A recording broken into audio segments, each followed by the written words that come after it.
Some of the most common things we use every single day have these absolutely wild, unexpected origin stories. So today, let's pull back the curtain and look at how a few of them actually came to be.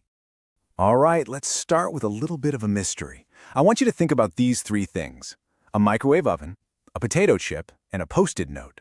I mean, on the surface, they have absolutely nothing in common, right? One heats up your leftovers, one's a snack, and the other helps you remember to buy milk. So what on earth could possibly connect them?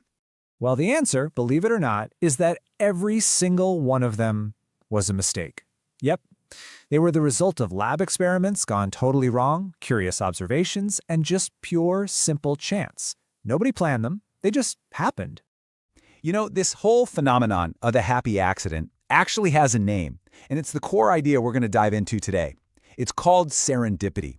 It's basically the magic that turns a complete mishap into a world-changing breakthrough. Now, serendipity isn't just about, blind luck. It's really a three-step process. First, something completely unexpected has to happen. Second, and this is the really crucial part, someone has to be sharp enough to see that this unexpected thing has potential. And finally, they've got to act on it. They have to turn that moment of pure chance into something real. And get this isn't some rare once-in-a-blue-moon thing. Nope. Experts estimate that up to half of all scientific discoveries are, in some way, accidental. Just think about that. That means a huge chunk of human progress comes not from carefully following a plan, but from stumbling completely off the path. Okay, so let's get into the good stuff. I want to dive into a couple of my absolute favorite examples of this in action. These stories just brilliantly show how one simple mistake can literally change everything.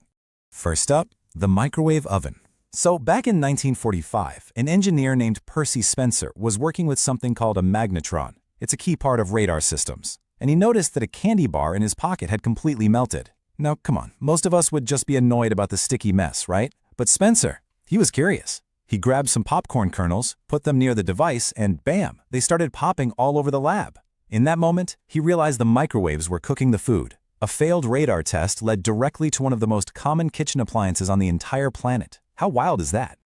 Okay, the story of the Post-it note is even better, I think, because it's about two different accidents colliding. So, in 1968, a scientist at 3M, Dr. Spencer Silver, was trying to create a super strong adhesive. But instead, he accidentally made the exact opposite, a really weak, barely sticky glue.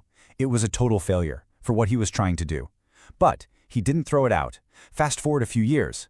His colleague, Art Fry, is in his church choir, getting super frustrated because the little paper bookmarks in his hymnal keep falling out. And then it hits him, that light bulb moment. What if he used that useless, weak glue to make a bookmark that would stick but could be peeled off without tearing the page? One guy's failure became the perfect solution to another guy's everyday problem. Amazing? And this just perfectly illustrates the whole theme here. We see this pattern again and again and again. For the Post-it, the goal was a strong glue, but the discovery was a weak one. For the microwave, the goal was radar, but the discovery was a new way to cook. Even safety glass. That was invented when a chemist just happened to drop a flask that was coated with plastic, and he noticed it cracked but didn't shatter into a million pieces. The most valuable outcome is almost never the one they were looking for in the first place. But okay, this brings up a big question, right? If these discoveries are just accidents, why do they always seem to happen to scientists and engineers? I mean, why not just anyone? Well, the answer is, it's not just luck. The great scientist Louis Pasteur, he said it perfectly. Chance favors the prepared mind. That one sentence, it really captures the entire secret behind serendipity. The accident itself can happen to anyone, sure, but only a certain type of person can see it for what it truly is. So what exactly is a prepared mind? Well, it's a few things working together. First, it's having deep knowledge in your field, so you can actually tell when something is truly weird and not just a random mistake. It's also about being open to surprises instead of just brushing them off. It's having that powerful curiosity to ask, wait, why did that happen? And maybe most importantly, it's the creativity to connect that weird result to a totally different problem. Percy Spencer had that. Art Fry had that. They had prepared mind. So this leads to a really fascinating idea. If serendipity isn't just luck, but it's a skill, can we create the conditions for it to happen more often? Can you actually engineer your own happy accidents? And the answer is a resounding yes. In fact, some of the most innovative companies in the world, they don't leave this stuff to chance. They actively design their physical spaces to spark these moments, to force what they call unplanned collaborations or casual collisions. It's about building a whole culture where being curious is the default setting and where failure is just seen as another piece of data. The absolute best example of this has to be the Pixar headquarters, which was designed by Steve Jobs himself. He had this core belief that the best ideas don't come from scheduled meetings in boring conference rooms. They come from spontaneous conversations.